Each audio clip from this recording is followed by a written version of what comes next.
nos leva a meditar os companheiros de luta que se sentem abandonados nas experiências humanas. Inquietante sensação de solidão lhes corta o coração. Choram de saudade, de dor, renovando as amarguras próprias. Acreditam que o destino lhe reservou a taça da infinita amargura. Rememoram, compungidos, os dias da infância, da juventude, das esperanças crespadas, dos conflitos do mundo.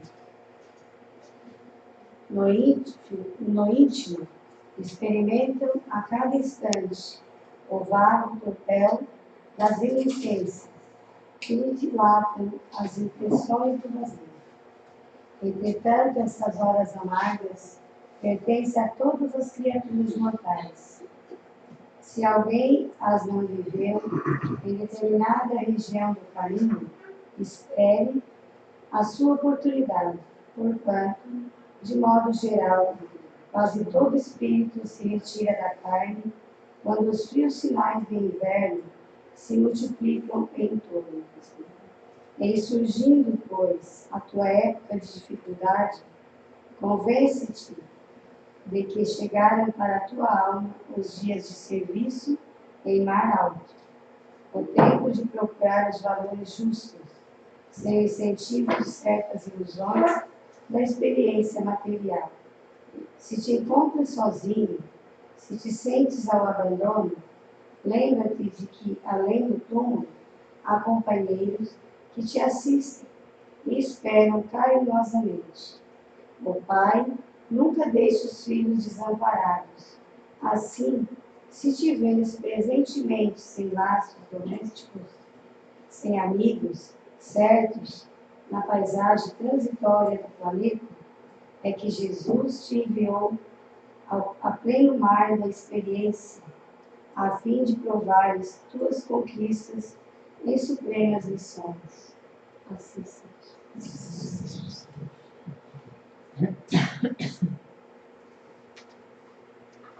Boa noite. Que a paz do Mestre invade todos os nossos corações. Mais uma vez, estamos aqui na casa, buscando conhecimento, buscando o amparo divino, buscando as bênçãos que nos vão amparar nosso corpo e a nossa alma. E agora, nesse momento, fechamos nossos olhos para nos conectarmos com o Mestre, com os Espíritos de Luz. E nesse momento, que estamos conversando com o Mestre Jesus, colocamos em suas mãos tudo que está marinando o nosso coração. Este é o momento, o nosso momento. O momento de agradecermos tudo que temos recebido, a começar a vida, a saúde, o nosso bem-estar. É cada um de nós, conectados com os Espíritos de Luz, pensando em nós mesmos nesse momento. E agradecidos e confiantes de que tudo que viemos buscar estão em bênção sendo derramadas sobre nós. Pai nosso que está no céu, santificado seja o teu nome, venha a nós o teu reino, e seja feita a tua vontade, assim na terra como no céu. O pão nosso, em cada dia nos dê hoje, perdoe nossas ofensas, assim como nós perdoamos a quem nos tem ofendido. E não nos deixe cair em tentação, mas nos livre de todo mal. Dando sequência, então, hoje, a explanação doutrinária é por pergunta para o nosso colega de casa espírita de trabalho, o Jean, que vai falar sobre nós, para nós, sobre a vida futura. Vibremos para que possamos entender tudo aquilo que Ele nos preparou e que Ele também possa, abençoado pelos Espíritos de luz, expor aquilo que Ele nos dizer.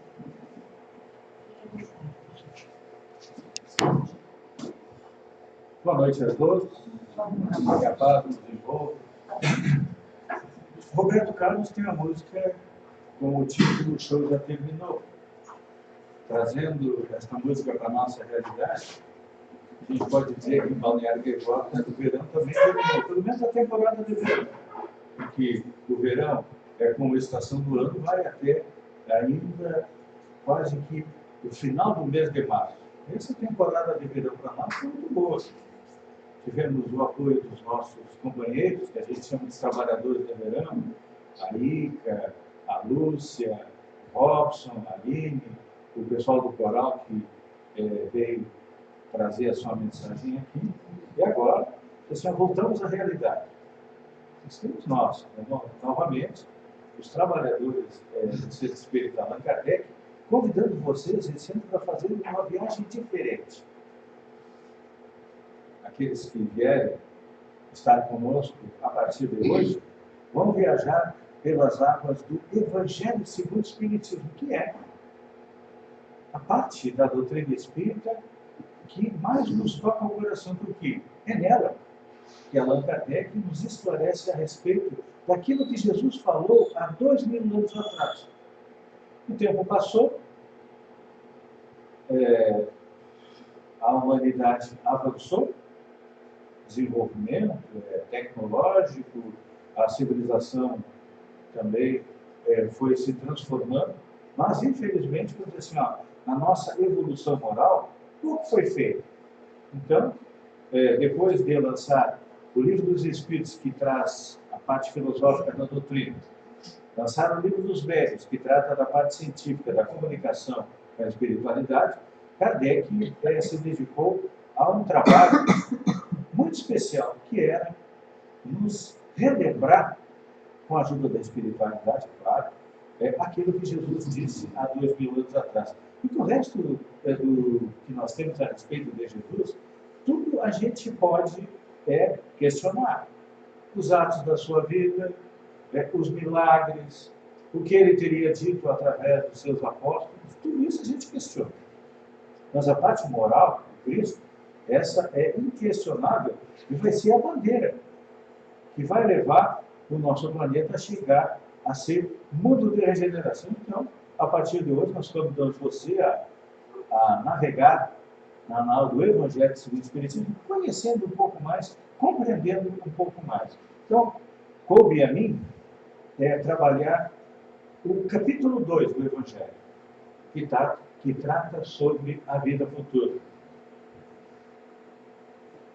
No capítulo 2, tem o título "Meu reino não é deste mundo". Quando a gente ouve esta frase de Jesus, "Meu reino não é deste mundo", o que aparece normalmente na nossa mente, na nossa cabeça? A ideia de Jesus e Pilatos. Pilatos questionando Jesus, porque todos nós sabemos que a Judéia, Israel, naquele tempo estava sob o domínio dos romanos, e como era a Páscoa, os judeus quiseram fazer com que Jesus fosse condenado pelos romanos, que era quem realmente dominava na região naquela época. E Pilatos pergunta: "Tu és reis?" Porque os judeus disseram que Jesus, como rei dos judeus, estaria o quê? Estaria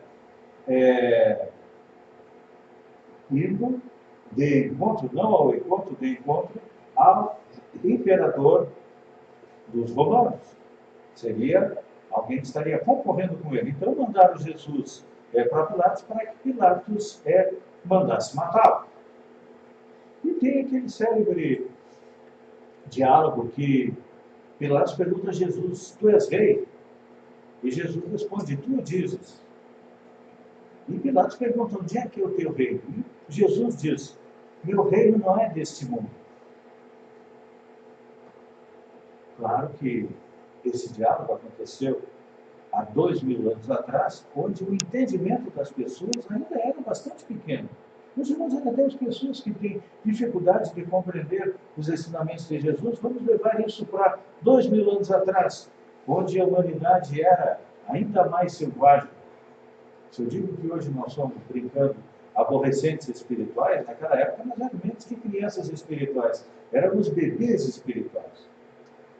Então, quando Jesus fala que o meu reino não é deste mundo, ele se refere claramente à vida futura. E apresenta isso em todas as circunstâncias, nós vamos ver. No decorrer da análise que nós vamos fazer aqui do Evangelho, nós vamos ver que Jesus está sempre falando da vida futura, que é para onde a gente vai. Vocês já pararam para pensar de onde é que a gente veio? Não é da barriga da mãe. A barriga da mãe é só o meio com que nosso espírito veio aqui ao planeta. Nós viemos da espiritualidade, vamos viver aqui 20, 40, 50, 80, 100 anos e vamos retornar para onde? Para a espiritualidade. Então, quando Jesus veio, está lá no capítulo 2 do Segundo Espiritismo, Kardec coloca que este dogma, o dogma da vida futura, é o ponto central do ensinamento de Jesus. Não sou eu que estou dizendo. Está lá no Evangelho segundo o Espiritismo, e é Kardec que nos coloca que esse é o ponto central do ensinamento do Cristo. Claro que Jesus, naquela época, primeiro, falava por parábolas, ele tinha que utilizar as comparações da vida do dia a dia. As cidades eram poucas, eram pequenas, a maioria eram aldeias, casebres. Então, Jesus não podia chegar e esclarecer para aquele povo bárbaro e ignorante o que tinha na vida futura. Só dizer, olha, tem uma vida futura e eu vou lá esperar vocês. Aqueles que aceitaram a vida futura, aceitaram os ensinamentos do Cristo, acreditaram nele e deram a vida porque sabiam que tinha algum lugar esperando eles. Era a vida futura. Hoje, a gente vai ver o que tem lá nesta vida futura. Então, naquela época, o importante era o quê? Sabia que existia uma vida futura. E como o Evangelho segundo o Espiritismo, ele é dividido em duas partes. Na primeira parte, nós temos Allan Kardec esclarecendo a respeito da parte moral do Cristo. Na segunda parte, nós temos os Espíritos que vêm trazer o seu depoimento, assim, corroborando aquilo que Kardec escreveu. E quando se trata da vida futura, nós temos lá, nas instruções dos Espíritos, um texto extremamente interessante de uma rainha de França. Um espírito já altamente evoluído, que não diz qual é o nome dela. Só diz, olha, eu fui uma rainha de França, e diz ela, quem poderia melhor do que eu compreender a verdade destas palavras do nosso Senhor? Meu reino é desse mundo. O orgulho me perdeu sobre a terra. Quem, pois, compreenderia o nada dos reinos do mundo, e se eu não o compreendesse? O que foi que eu levei comigo da minha realeza terrena? Nada, absolutamente nada. Então, uma rainha de França, que tinha todo o poder, era o país mais desenvolvido na época de Kardec, era uma rainha que teria sido mais ou menos contemporânea dele, e diz, não levei nada deste mundo. Aqui é bom a gente parar e pensar. O que a gente está armazenando? O que a gente está fazendo de bagagem para chegar na vida espiritual? É duro perguntar isso. Por quê? A gente sempre pensa que quando vai viajar, a bagagem que a gente leva é roupa, utensílios, tudo que precisa para viver naquele país. Só que, quando nós retornarmos à vida espiritual, o que nós vamos levar? Casa, carro, emprego, celular de última geração, Nada disso a gente vai levar. E é o que esta rainha também percebeu. Claro, ela não tinha nada disso naquela época, mas ela tinha o quê? Poder. Ela era a rainha de França. Todos se abaixavam, inclinavam a cabeça diante dela. E quando ela chega na espiritualidade, o que ela diz? Nada. E como para tornar a lição mais terrível, ela não me acompanhou sequer até o túmulo. Rainha, eu fui entre os homens, e rainha pensei chegar no reino dos céus. Quanta desilusão! E que humilhação! Quando, em vez de ser recebida como soberana, tive que ver, acima de mim, muito mais acima, homens que eu considerava pequeninos. Olha isso. Chega no céu, a rainha, achando, não, vou receber pelo meu marido, o rei, pelos nobres, pelos imperadores de outros países que também já estavam na espiritualidade. Negativo. Foi recebida por quem? Por aqueles a quem ela achava que eram seus empregados, seus servos. O faxineiro do palácio, aquele que juntava, naquela época não tinha banheiro, que juntava as fezes e tudo mais, que limpava a cozinha, os cozinheiros, muitos desses eram espíritos mais evoluídos e ela teve que, utilizando o termo nosso, tirar o chapéu para eles, porque na espiritualidade o que vale é a evolução moral. Os espíritos inferiores sempre se curvam, obedecem à evolução moral. Isso é uma lei do universo. Vale para a Terra, vale para Marte, vale para Saturno, vale para Júpiter, vale para qualquer outra galáxia que tiver aí. Essa é uma lei universal. O que manda é a evolução moral. E segue mais. Como ela diz: homens que eu considerava pequeninos e os desprezava, por não terem nas veias o sangue nobre. Só então compreendi a fatuidade dos homens e das grandes nobrezas que tão avidamente buscamos sobre a terra. Isso aqui é interessante. Muitas vezes a gente tem curiosidade de querer saber o que a gente foi nas encarnações anteriores, e todo mundo quer ter sido um rei, uma rainha, um nobre, alguém que era dono do poder. Nós não gostaríamos de saber que nós somos um faxineiro, um cozinheiro, um estalageiro, ou seja, qualquer outra profissão que fosse. Não. Nós queremos ter sido nobres. Ainda tem gente que ainda cultua tudo isso. Então, quando esse pessoal chegar na espiritualidade, vai estar na condição desta rainha de França. E quando chegou lá, a perceber assim, da futilidade daquilo tudo que ela julgava ser interessante e importante aqui na Terra. Então, depois diz ela, para preparar, agora vem a parte moral, vamos dizer assim, a dica para que a gente não chegue na espiritualidade na mesma condição dela. Para preparar o lugar nesse reino são necessárias a abnegação, a humildade, a caridade, a benevolência para com todos. Olha só, não é pouco, né? É um trabalho não promovido isso aqui. Isso aqui é um projeto de vidas. Isso aqui é um projeto de evolução espiritual que a gente tem que parar, pensar, meditar bem, colocar dentro do nosso coração e dentro da nossa mente e colocar em prática. Só assim nós vamos chegar numa situação melhor na espiritualidade. Então, diz ela, para preparar o lugar desse reino são necessárias a abnegação, a humildade, a caridade e a benevolência para com todos. Não é só com os familiares, não é só para com nossos companheiros aqui da doutrina espírita, a benevolência para com todos. Esta é a chave da nossa evolução.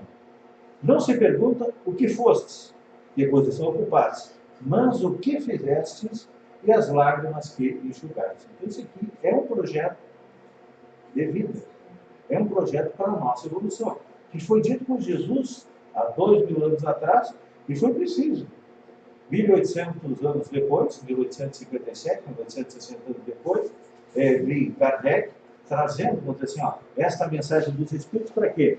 Para nos relembrar do que nós precisamos. Então, tratando da vida espiritual, já que agora pulamos do Evangelho segundo o Espiritismo para o livro No Limiar do Infinito, do Espírito Joana de Ângeles, pela psicografia do Devoto Espiritual, assim, Joana de Anjos nos mostra que nós já tivemos notícias de como é que a vida na espiritualidade.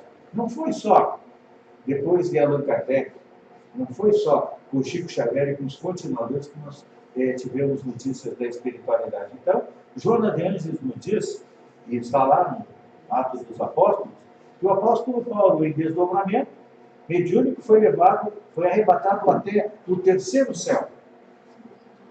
Olha só, 2000 anos atrás, Paulo, apóstolo, foi retirado do corpo e levado até o terceiro céu. Ele esclarece sobre isso. Ele nos conta sobre isso. O que significa o quê? Hoje nós já conseguimos compreender que a vida na espiritualidade, a espiritualidade não é um local assim sem nexo. Não. A espiritualidade vibra num patamar diferente do nosso, por isso que a gente não consegue olhar com os olhos do corpo, mas muitas vezes consegue perceber com os olhos do espírito. Por exemplo, quem está aqui hoje no Centro Espírita Allan Kardec? Enxerga esta sala aqui, tá? Foi rebocada, foi pintada, está bonitinha. Vai ali fora ver que está faltando reboco, está faltando pintura, assim, ó. Um centro espírita. Um centro espírita. Um lugarzinho, como diz, uma casinha como o pessoal chama.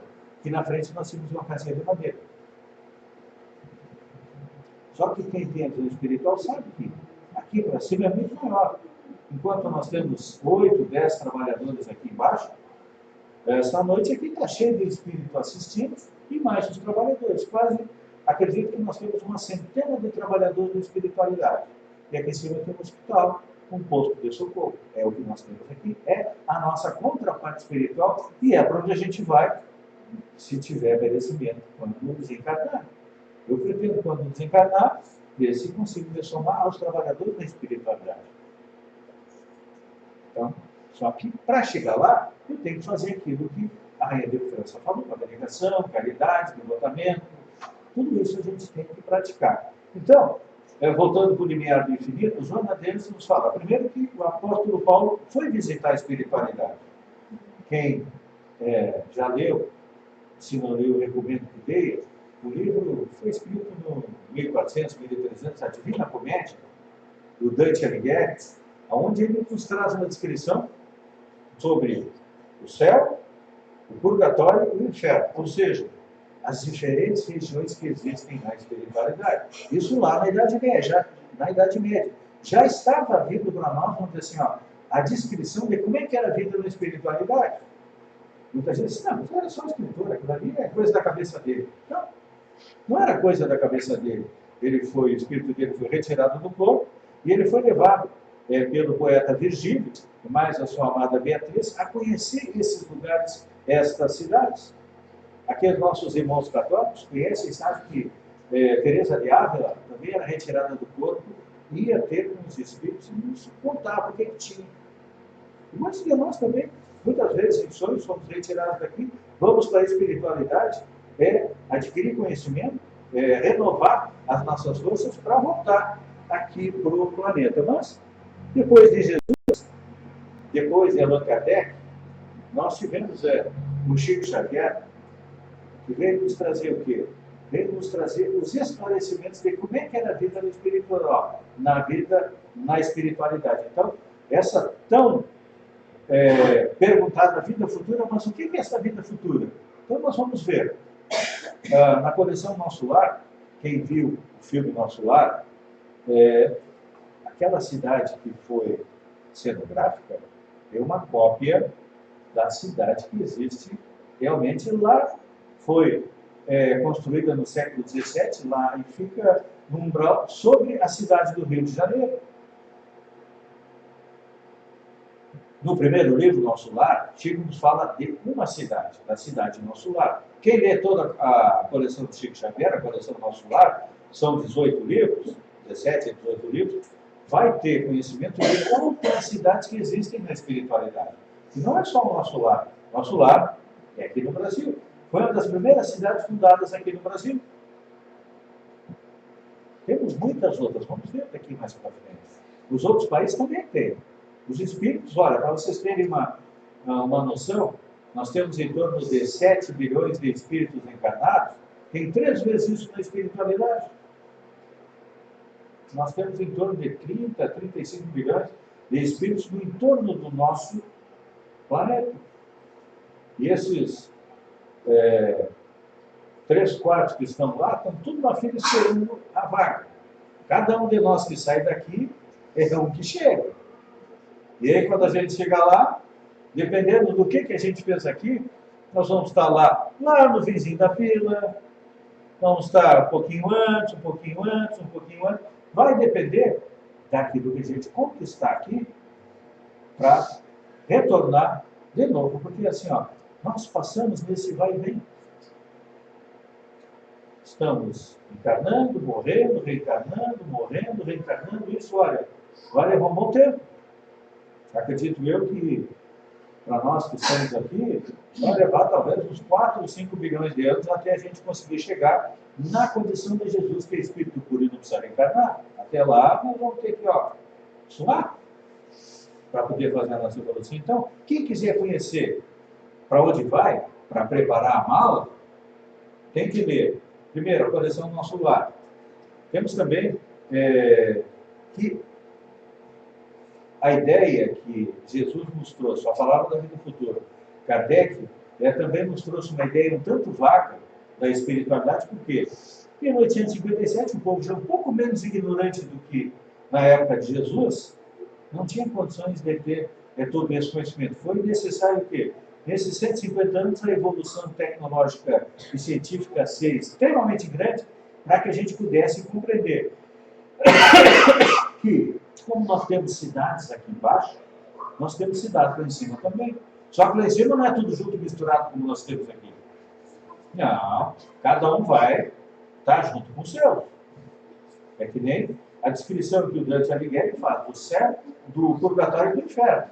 Quem é bom, vai para cima. Quem é mais ou menos, vai ficar nas cidadezinhas mais ou menos. E quem é ruim, infelizmente, vai ter que ir para aquelas cidades aí bastante ruins. Então, assim, esse é o nosso futuro. É para onde a gente vai, nós vamos escolher. Claro que assim, o sonho de todo espírita é viver no nosso lar. Porque é a cidade mais conhecida, nós temos outra. Por exemplo, quem quiser conhecer um pouco mais, tem uma outra cidade chamada Alvorada Nova, que tem o livro que traz a descrição de como é que funciona essa cidade. Temos mais,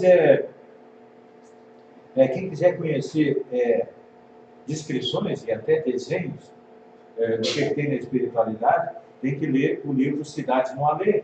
E quem quiser aprender um pouco mais, tem também do Robson Pinheiro, a Cidade dos Espíritos. Então, são o quê? São descrições de cidades que existem na espiritualidade, é para onde nós vamos. Então, aqui neste desenho rápido aqui, mostrar onde é que nós estamos. Nós estamos ali no centro, planeta Terra. A nossa Terra tem 12 mil quilômetros de circunferência. O umbral, que é onde nós estamos vivendo, tem 40 mil quilômetros de circunferência. Então, vocês verem, tem 3 vezes mais, porque realmente existem 3 vezes mais espíritos desencarnados do que encarnados. Então, nós vamos vendo que as esferas espirituais são como uma cebola.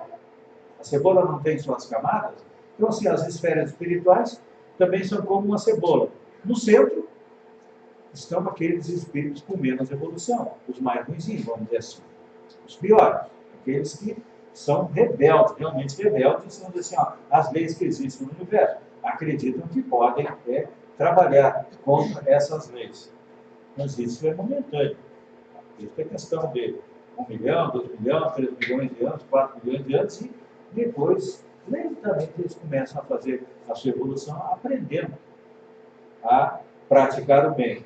E aí depois nós temos, ali tem a Serra Vermelha, onde fica a cidade do Nosso Lar, cerca de 10, 15 quilômetros acima do Rio de Janeiro, na cidade do Rio de Janeiro. A outra cidade que eu falei, Alvorada Nova, está lá naquela seta lá em cima, que é uma outra cidade, eu diria até mais evoluída do que Nosso Lar, onde nós também temos uma farta descrição. E depois nós vamos indo cada vez mais para fora, até chegar aonde?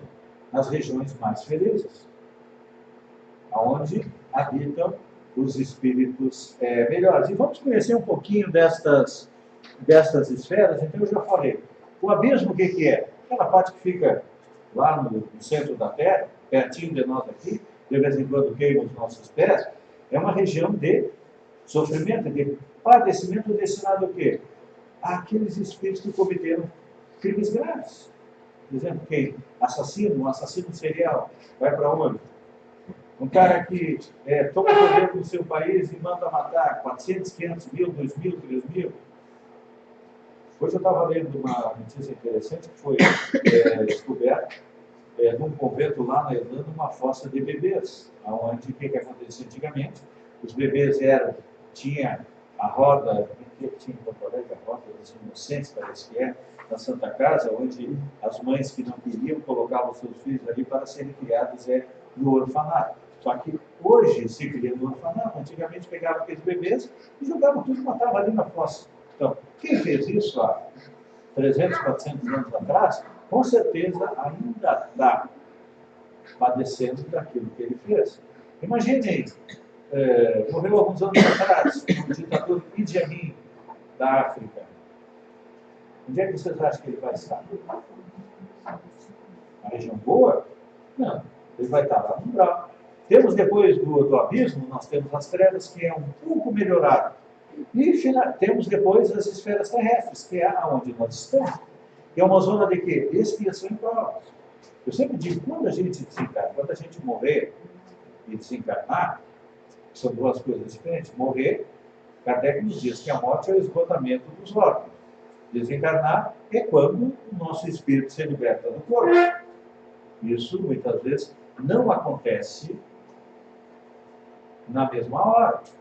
Pode levar um mês, 10 meses, um ano, 2 anos, dependendo de como a gente viveu aqui na Terra, a gente desencarna. Então, aqui nas esferas terrestres, quando a gente morrer e desencarnar, vai ficar junto com os nossos parentes, com os nossos amigos. E todos nós vamos ficar por aqui.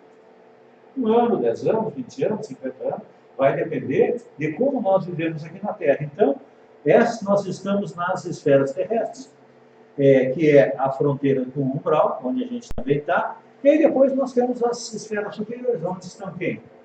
Os espíritos mais evoluídos. Lá está o Allan Kardec, lá está o apóstolo Paulo, o apóstolo Pedro, todos aqueles, o Chico Xavier também está lá, uma Joana de Anjos também está nessas esferas, são o próprio Emmanuel, o Emmanuel não está, o Emmanuel está encarnado, o próprio André Luiz e tantos outros que nos trazem essa maravilha que é a doutrina espírita, eles estão vivendo aí entre as zonas de transição, esferas superiores, e tem depois as regiões resplandecentes, e onde estão aqueles que coordenam a evolução do planeta. Como nós temos aqui no planeta, cada país tem seu presidente, seu rei, primeiro-ministro, quem comanda, o planeta também tem. O comandante supremo, assim, o diretor, é Jesus que coordena a evolução do planeta. Só que para poder fazer esse planeta andar como um todo, claro que ele precisa de ter seus subordinados aqui no Brasil, na Argentina, no Uruguai, na Europa, na Ásia, na Oceania, na África. Todos nós, assim, estamos evoluindo juntos. Então Jesus coordena tudo isso e cada país, cada continente tem os seus representantes. Então, já que falamos tanto a respeito das colônias espirituais, eu separei, eu trouxe aqui um mapa onde mostra algumas das cidades. As principais que tem no Brasil. A gente conhece, principalmente a principal é Nosso Lar, que a gente conhece mais. Falei da Alvorada Nova. Então, aqui no mapa nós vemos que, olha, lá na parte norte nós temos, lá no norte do país, a Colônia das Águas, a Colônia Raio do Amanhecer, a Colônia Roxinol, a Colônia Arco-Íris, e aí vamos vendo aí por todo o país, nós vemos que há uma distribuição das colônias espirituais de acordo com a necessidade de evolução. Pelo menos desse mapa que eu tenho aqui, não existe nenhuma colônia assim, de nome mais renomada, maior, aqui em Santa Catarina. Eu diria que nós, catarinenses, estamos sob influência da colônia Bom Retiro, que está centralizada no Paraná, podem ver ali, e a colônia Gramado, que está situada sobre a região de Porto Alegre, Gramado, ali no Rio Grande do Sul. Então, nós estaríamos sob a zona de influência destas duas colônias. E analisando, vamos dizer assim, a nossa, onde nós vivemos, a nossa procedência, pelo menos nós, a maioria dos trabalhadores, provém do Rio Grande do Sul. Então, é provável que nós, aqui do Centro Espírita Allan Kardec, estejamos ligados à colônia Gramado. Sejamos uma ramificação, um posto de socorro da colônia Gramado, que é uma colônia especializada em tratamento de coluna. Espíritos que desencarnam, muitas vezes com problema de coluna, são levados para onde? Para tratamento nesta coluna. Porque à medida que nós desencarnamos, vamos ficar um tempinho no umbral. Depois nós vamos ter que ser levados para cidades onde nós vamos precisar passar por tratamento e também para aprender. Por exemplo, tem colônias espirituais que são especializadas em formação de médium. Nós que vemos aqueles que querem mediunidade, antes de encarnar aqui no planeta, é claro que eles fazem um curso de formação de médium na espiritualidade. Tem médium fascista, tudo isso a gente aprende na espiritualidade. Para vocês verem, analisando esses dias um livro que eu estava lendo, Colônia Espiritual das Trevas, existe uma escola espiritual para maus alunos. Aqueles espíritos mais desordeiros, eles são treinados nessa escola para vir depois, aqui no planeta, criar problema nas escolas. Para quê? Para atrapalhar a nossa evolução, atrapalhar a evolução do mundo. Então, como a gente percebe que a espiritualidade negativa é ardilosa, inteligente, e tenta fazer bem o seu trabalho, que é não permitir que o planeta chegue a mundo de regeneração, às vezes não conseguem pedir porque o trabalho da espiritualidade positiva é bem maior, é bem melhor, e eles deixam que isso aconteça para que a gente aprenda. Temos problemas nas escolas, problemas na sociedade, problemas aqui, ali e lá, e não é o governo, não são os governos que vão resolver, somos nós que vamos resolver. Primeiro os nossos problemas, nos conhecendo melhor, colocando em prática, como diz aquela rainha de França ali, utilizando a humildade, a caridade, a benevolência para com todos, para quê? Para conseguir chegar na espiritualidade numa situação melhor do que nós vemos de nós. Que aqui é a nossa prática, aqui é a nossa prova. Se fizermos uma prova bem feita, vamos para regiões melhores. Se a prova não for bem feita, infelizmente, ou vamos ficar nesse nível e espero que não desçamos um pouco. Então era isso que eu tinha separado nessa noite, para que a gente pudesse compreender um pouco mais a respeito da vida futura, que, segundo Kardec, foi a parte mais importante do ensinamento de Jesus, que a gente não deu muita bola. Mas agora está na hora de nos preparar, porque já estamos bem mais inteligentes, bem mais desenvolvidos e cada um faz a sua bagagem. Para ir à noite que a paz e boa.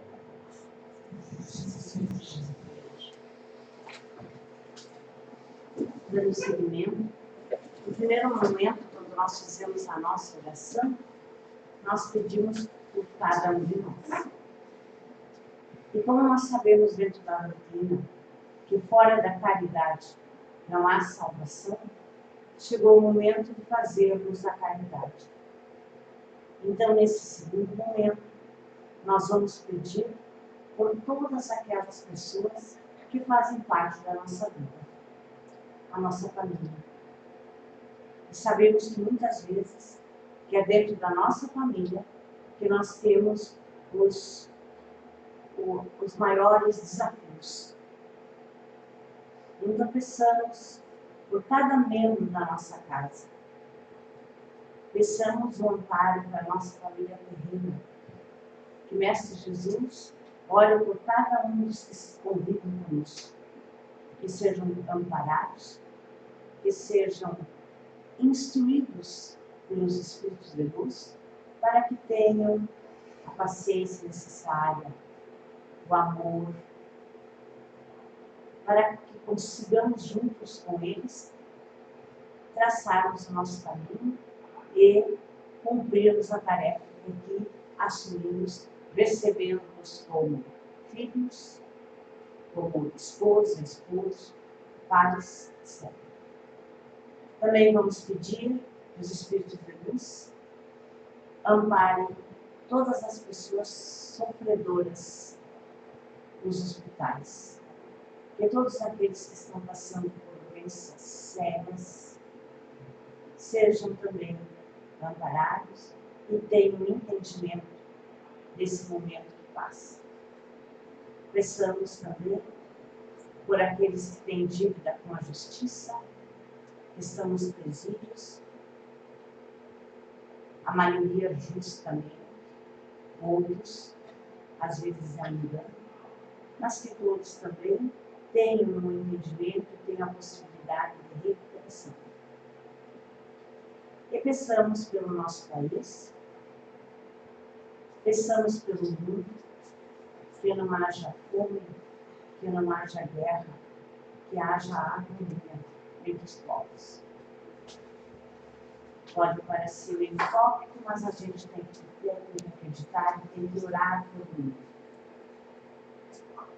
E assim, façamos então silenciosamente o Pai Nosso.